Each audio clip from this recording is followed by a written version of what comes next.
نحمده ونصلي ونسلم على رسوله الكريم أما بعد فأعوذ بالله من الشيطان الرجيم بسم الله الرحمن الرحيم اهدنا الصراط المستقيم صدق الله العلي العظيم۔ سورۃ المائدہ کا اختتام ہوا۔ اب سورہ انعام کا درس شروع ہوگا۔ سورۃ الانعام مکی ہے، ہجرت سے پہلے اس کا نزول ہوا۔ قرآن پاک کی ترتیب کے اعتبار سے اس کا نمبر 6 ہے، نزول کے اعتبار سے اس کا نمبر 55 ہے۔ اس میں 20 رکوع ہیں اور 165 آیتیں ہیں، لیکن ایک قول کے مطابق اس میں 166 آیتیں ہیں۔ اور یہ قاعدہ یاد رکھیں، جو مکی صورتیں ہیں ان میں بتوں کی اور شرک کی مذمت بہت زیادہ کی جاتی ہے۔ اس کی وجہ یہ ہے کہ مکہ مکرمہ میں خانہ کعبہ میں انہوں نے کافروں نے 360 بت نصب کیے ہوئے تھے، صفا مروہ پر بت نصب کیے ہوئے تھے۔ انہوں نے حج کا پورا کانسیپٹ چینج کر دیا تھا، حج کے دوران بتوں کی پوجا کرتے اور ہر ایک نے مختلف قسم کے بت بنائے ہوئے تھے۔ تو مکی صورتوں میں بتوں کی مذمت، شرک کی مذمت بہت زیادہ ہے۔ اسی طرح حضور کی رسالت اور قرآن پاک سچی کتاب ہے، اس کے دلائل ہیں۔ قیامت کا ذکر بکثرت ہے، موت کا تصور اس میں بکثرت دیا جاتا ہے، اور مکی صورتوں میں اللہ کی وحدانیت کا بیان بکثرت ہوتا ہے، اللہ کی نعمتوں کا بیان بھی بکثرت ہوتا ہے۔ اور مدنی جو صورتیں ہیں جو ہجرت کے بعد نازل ہوئیں، ان کا اسلوب اس طرح ہوتا ہے کہ ان میں نماز کے مسائل ہیں، وضو کے مسائل ہیں، غسل کے مسائل ہیں، زکوٰۃ کا بیان ہے، دیگر ملک کیسے چلانا چاہیے، آپس کی زندگی میں کیا تعلقات رکھنے چاہیے، اس کا اکثر بیان مدنی صورتوں میں ہوتا ہے۔ بسم اللہ الرحمن الرحیم، اللہ کے نام سے شروع جو بہت زیادہ مہربان نہایت رحم کرنے والا۔ الحمد للہ الذی خلق السماوات والارض، تمام خوبیاں اس اللہ کے لیے ہیں جس نے آسمان و زمین کو پیدا کیا۔ وجعل الظلمات والنور، اور جس نے اندھیروں کو اور روشنی کو پیدا فرمایا۔ اندھیرا نہ ہو تو روشنی کی قدر نہ ہو، اور روشنی نہ ہو تو پھر انسان اپنے معاملات کو حل نہ کر سکے۔ حقیقت میں دیکھا جائے تو روشنی دینے والا اور اندھیرے سے دور کرنے والا اللہ تعالیٰ ہے۔ جب ظلمات اور نور کا ذکر ہے تو اس موقع پر ہم یہ دعا کرتے ہیں، اے پروردگار ہمیں ظلمات سے نکال کر نور میں داخل فرما دے۔ ثم الذین کفروا بربہم یعدلون، پھر کافر لوگ اپنے رب کے ساتھ سرکشی کرتے ہیں، وہ اپنے رب کے ساتھ شرک کرتے ہیں اور مخلوق کو شریک ٹھہراتے ہیں۔ هو الذی خلقکم من طین، وہ ذات جس نے تمہیں مٹی سے پیدا کیا۔ ثم قضى اجلا، پھر ایک وقت مقرر فرمایا، وہ موت کا وقت ہے۔ تم مٹی سے پیدا ہوئے، آدم علیہ السلام مٹی سے پیدا ہوئے، پھر آپ کی اولاد پانی کے قطرے سے پیدا ہوئی اور شان و شوکت بھی حاصل کی، جو کیا وہ کیا، لیکن آخرکار انجام موت ہے، پھر قبر میں جانا ہے۔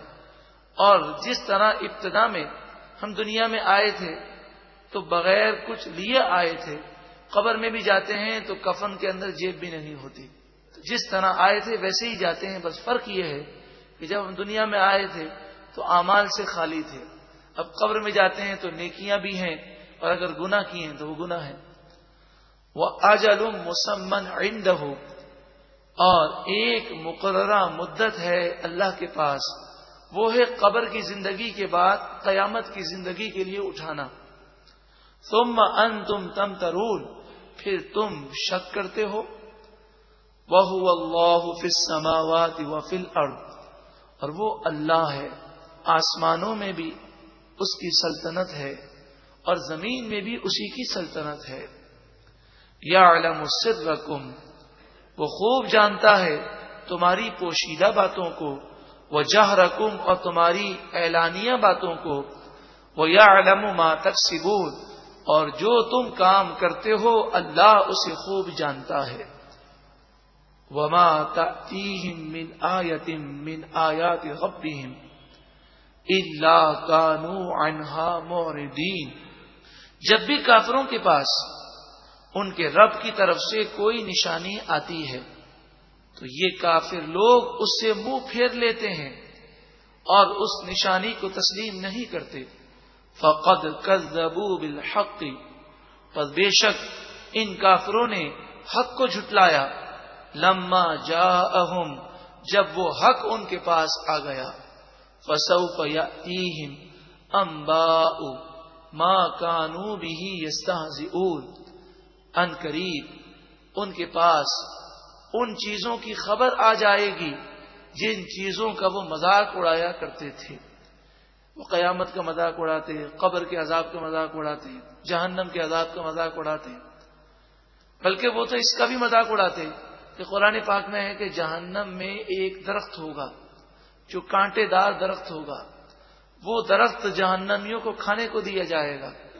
تو یہ کافر ہنستے اور کہتے، ایک تو کہتے ہیں کہ وہ آگ اتنی خطرناک ہوگی کہ وہ ہڈیوں تک کو گلا دے گی، اور دوسرا کہتے ہیں کہ جہنم میں درخت بھی ہوگا۔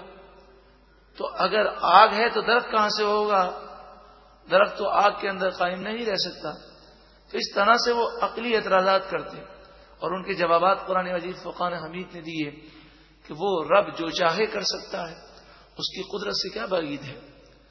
الم یرو کم اہلکنا من قبلہم من قرن مکناہم فی الارض ما لم نمکن لکم۔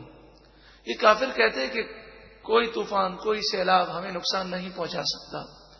فرمایا کیا انہوں نے نہ دیکھا کہ ان سے پہلے کتنی قوموں کو ہم نے ہلاک کر دیا۔ مکناہم فی الارض، انہیں زمین میں وہ قوتیں دی، ما لم نمکن لکم، وہ قوتیں ہم نے تمہیں نہیں دی۔ ان کی عمر بھی لمبی ہوتی، وہ صحت مند اور تندرست بھی زیادہ ہوتے، اور ان میں طاقت و قوت و لمبائی و چوڑائی بھی ان کی زیادہ ہوتی۔ پھر وہ پہاڑی زندگی گزارتے، پہاڑوں میں گھر بناتے، ایسے اونچے اونچے گھر بناتے کہ نہ کوئی طوفان پہنچ سکے، نہ زلزلہ انہیں نقصان پہنچا سکے، نہ سیلاب انہیں نقصان پہنچا سکے، لیکن ہم نے انہیں بھی ہلاک کر دیا۔ وَأَرْسَلْنَا السَّمَاءَ عَلَيْهِمْ مِدْرَارًا، ہم نے ان پر آسمان سے موسلادھار بارشیں نازل کی، چاروں طرف ہریالی، باغات، پھل، اناج، کسی چیز کی کمی نہ تھی۔ بلکہ اس زمانے میں تو عالم یہ تھا کہ ہر ایک کے پاس اتنا ہوتا کہ اسے کمانے کی بھی حاجت نہ ہوتی۔ وَجَعَلْنَا الْأَنْهَارَ، اور ہم نے نہریں جاری کی، تجری من تحتہم، جو ان کے نیچے سے رواں دواں ہوتی، مگر انہوں نے گناہ کیے، ان نعمتوں کی قدر نہ کی، ناشکری کی۔ فَأَهْلَكْنَاهُمْ بِذُنُوبِهِمْ، پس ہم نے انہیں ان کے گناہوں کی وجہ سے ہلاک کر دیا۔ وَأَنشَأْنَا مِن بَعْدِهِمْ قَرْنًا آخَرِينَ، اور ہم نے ان کے بعد دوسری قوم کو پیدا فرمایا۔ وہ قوم فنا ہو گئی، ان کی جگہ دوسری قوم آ گئی۔ یہ لوگ کہتے ہیں کہ یہ جو کتاب ہے قرآن پاک، اس کا کیا ثبوت ہے کہ یہ اللہ نازل فرما رہا ہے؟ نعوذ باللہ من ذالک۔ کہتے کوئی اوپر سے آسمان سے کاغذ گرتے ہوئے نظر آئے اور ان کاغذ کو ہم ہاتھ لگا کے چھو کر دیکھیں تو ہمیں یقین آئے گا کہ یہ اللہ کی کتاب ہے۔ ارشاد فرمایا وَلَوْ نَزَّلْنَا عَلَيْكَ كِتَابًا فِي قِرْطَاسٍ، قرطاس کے معنی کاغذ، اور اگر ہم آپ پر کوئی کتاب کاغذوں میں نازل کرتے، فَلَمَسُوهُ بِأَيْدِيهِمْ، پس اس کتاب کو یہ اپنے ہاتھوں سے چھوتے اور آنکھوں سے دیکھ رہے ہوتے، لَقَالَ الَّذِينَ كَفَرُوا، اس وقت بھی ضرور کافر کہتے، إِنْ هَذَا إِلَّا سِحْرٌ مُبِينٌ، یہ تو کھلا جادو ہے۔ وہ کہتے یہ تو ہماری آنکھوں پر جادو کیا گیا ہے۔ وَقَالُوا لَوْلَا أُنزِلَ عَلَيْهِ مَلَكٌ، وہ کہتے ہیں ان پر یعنی حضور پر کوئی فرشتہ نازل کیوں نہیں کیا گیا؟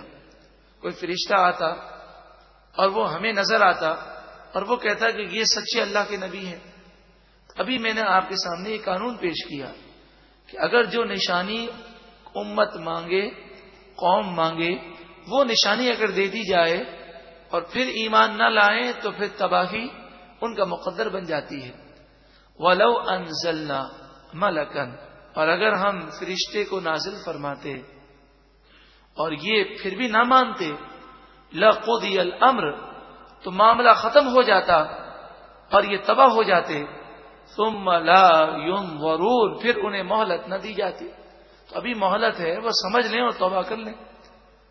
وَلَوْ جَعَلْنَاهُ مَلَكًا، اور اگر کوئی فرشتہ آ کر انہیں بتاتا کہ یہ اللہ کے سچے نبی ہیں، تو فرشتہ تو نور سے بنا ہے اور فرشتہ عام لوگوں کو نظر نہیں آتا.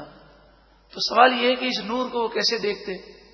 تو وہ فرشتہ بشری لباس میں آتا اور وہ بشر کی شکل میں ہوتا، تبھی انہیں نظر آتا، اس کے علاوہ تو انہیں نظر نہ آتا. اب جب وہ بشر کے لباس میں ہوتا تو پھر بھی یہ کہتے کہ فرشتہ ہی نہیں ہے، یہ مانتے ہی نہ کہ یہ فرشتہ ہے. وَلَوْ جَعَلْنَاهُ مَلَكًا، اور اگر ہم ان پر فرشتے کو نازل کرتے، لَجَعَلْنَاهُ رَجُلًا، تو ہم اسے مرد بناتے. وَلَلَبَسْنَا، لام زبر اللہ کے معنی ضرور، اور لبسنا شک میں مبتلا رہتے. عَلَيْهِمْ مَا يَلْبِسُونَ، تو ان پر وہی شک باقی رہتا جس شک میں وہ ابھی مبتلا ہیں. وَلَقَدِ اسْتُهْزِئَ بِرُسُلٍ، اور بے شک من قبل کا، آپ سے پہلے رسولوں سے مذاق کیا گیا، ان کا مذاق اڑایا گیا، ان کی بے ادبیاں کی گئیں. فحاق بالذین سخروا منہم ما كانوا به یستہزئون، تو جو وہ مذاق اڑاتے تھے اسی مذاق نے مذاق اڑانے والوں کو تباہ کر دیا. دین کا انہوں نے مذاق اڑایا، اسی مذاق اڑانے نے انہیں تباہ کیا.